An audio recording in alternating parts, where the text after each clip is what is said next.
क्या होता है एयरक्राफ्ट कैरियर? कैसे होती है फाइटर जेट्स की लैंडिंग? क्या है इसके पीछे की पूरी कहानी? रक्षा क्षेत्र में भारत आत्मनिर्भर होने की ओर बहुत तेजी से कदम बढ़ा रहा है। 6 फरवरी 2023 को भारतीय वायुसेना ने पहली बार MiG-29 के और स्वदेशी लाइट कॉम्बैट एयरक्राफ्ट की भारत के पहले स्वदेशी एयरक्राफ्ट कैरियर पर लैंडिंग करवाई। इस वीडियो में हम आपको बताएंगे कि आखिर ये एयरक्राफ्ट कैरियर क्या होता है और इस पर कैसे तेज रफ्तार लड़ाकू विमान उतरते हैं और रुकते हैं। क्या होता है aircraft carrier?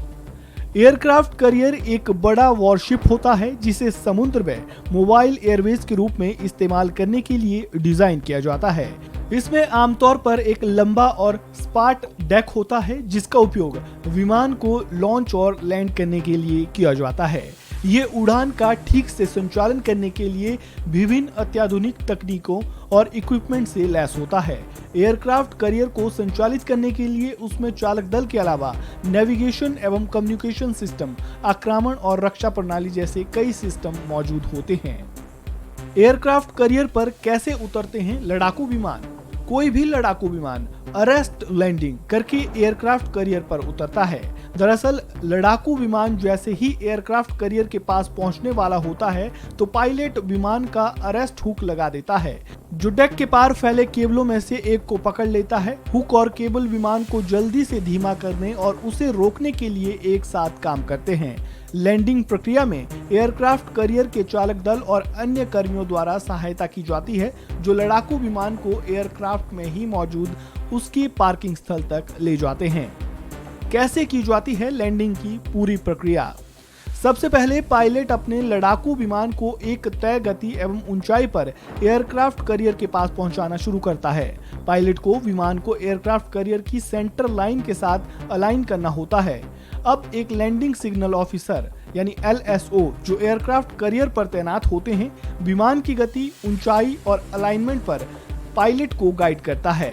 Landing signal officer ये भी सुनिश्चित करता है कि विमान सुरक्षित रूप से उतर रहा है या नहीं। जैसे ही विमान कैरियर के पास पहुंचता है पायलट अरेस्ट हुक को एक्सटेंड करता है। एक बार जब हुक केबल से जुड़ जाता है तो विमान की गति केबल में ट्रांसफर हो जाती है और विमान तेजी से धीमा हो जाता है। इसके बाद विमान कैरियर पर कुछ ही दूरी पर रुक जाता है। विमान के रुकने के बाद पायलट विमान को उसके पार्किंग स्थल पर ले जाता है। कितनी रिस्की होती है ये प्रक्रिया? एयरक्राफ्ट कैरियर में लैंडिंग के वक्त वैसे तो कोई दिक्कत नहीं होती है, लेकिन फिर भी कुछ परिस्थितियां ऐसी होती है जिनमें लैंडिंग कराना थोड़ा रिस्की हो सकता है, जिसमें सबसे पहला खराब मौसम, दूसरा जहाज की गति, तीसरा तकनीकी खराबी, चौथा पायलट और कैरियर स्टाफ के बीच टाइम मैनेजमेंट और पांचवा बेहद सीमित रनवे होना है। ये वो परिस्थितियां हैं जिसमें अगर ध्यान नहीं दिया गया तो लैंडिंग प्रभावित हो सकती है और एक छोटी सी गलती से बहुत भारी नुकसान हो सकता है। इस वीडियो में फिलहाल इतना ही। आपको जानकारी कैसी लगी कमेंट बॉक्स में अपनी राय जरूर दें। वीडियो को लाइक करें और खबरों से जुड़े ताजा अपडेट के लिए वन इंडिया हिंदी को सब्सक्राइब करना बिल्कुल ना भूलें।